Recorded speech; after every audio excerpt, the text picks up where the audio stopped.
All right, let's jump right in. Today we're going to tackle a huge question, one that I think is on everyone's mind. Why is there so much fighting? Why is our society so full of conflict? So here's how we're going to break it down. First, we'll talk about this cycle of blame we all seem to be stuck in. Then, we'll get into a pretty wild idea about why things are flawed in the first place. After that, we'll look at what this means for the younger generation, a kind of scary 3-year ultimatum, and wrap it all up with what it means to take radical responsibility. Sound good? Let's get into it. I mean, you feel it, right? You go online, you watch the news. It feels like everyone is at each other's throats. And our first instinct always is to figure out whose fault it is. Who can we blame for this mess? But here's the kicker. What if that's the real problem? What if the blaming itself is what's keeping us stuck? And that brings us to the absolute core of this whole idea. The source material we're looking at today says, point blank, the one who blames can never find the answer. Just think about that for a second. As long as we're busy pointing fingers, we literally can't see the solution that might be right in front of us. Okay, so let's dig into that first piece, the cycle of blame. And look, the speaker isn't just saying that blaming is, not very nice. No, they're saying it's actively dangerous. It's a warning. They're telling us that if all we do is point fingers at society's problems, we're setting ourselves up for a total disaster. Because here's the thing. Doing nothing, it has a cost. In a world that's changing this fast, just sitting back and blaming everyone else isn't a neutral choice. It's like you're actively opening the door and inviting more and more hardship into your life. It's an active choice, and according to this view, it has some really, really severe consequences.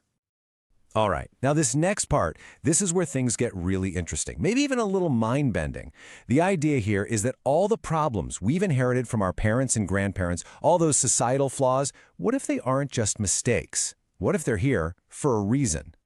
The source uses a specific Korean word for this, mosen. Now, the direct translation is contradiction, but think of it as a catch-all term for all the stuff that's wrong, the broken systems, the injustices, all the problems we see. Exactly the things we love to blame the older generations for. And here's the radical twist.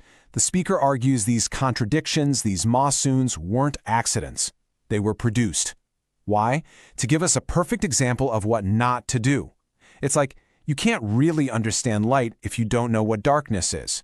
These flaws are the darkness, the blueprint showing us exactly where we need to build something better, something correct. So you've basically got two totally different ways of looking at the past. The standard view, the one most of us have, is that past mistakes are this heavy burden we have to carry.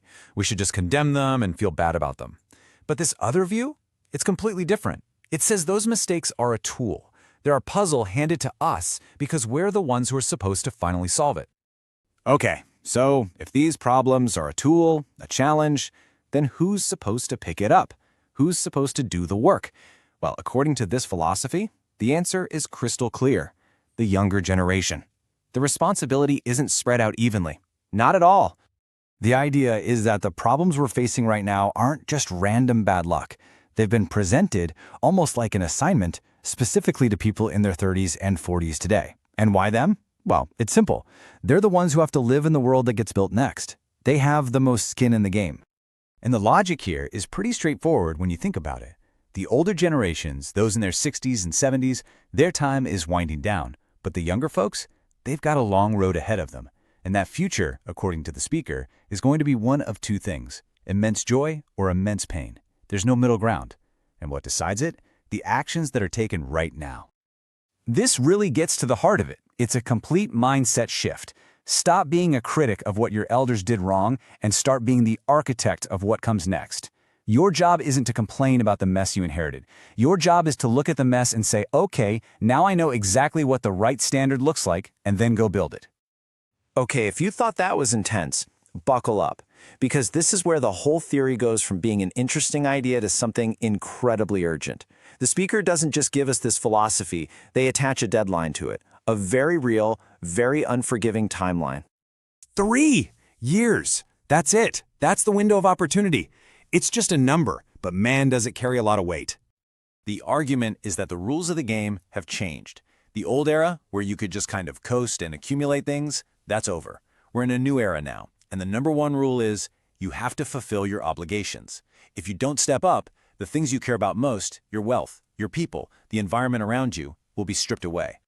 So you've got two paths, and the choice couldn't be clearer. Path 1, inaction. Do nothing, and you lose everything that matters. But path 2, that's action. If people sincerely work together, they have this 3-year window to, get this, earn forgiveness for all past wrongs. Not just their own, but their ancestors too. It's a shot at total redemption, but the price of admission is serious, focused effort. So, where does all this leave us? What's the big takeaway?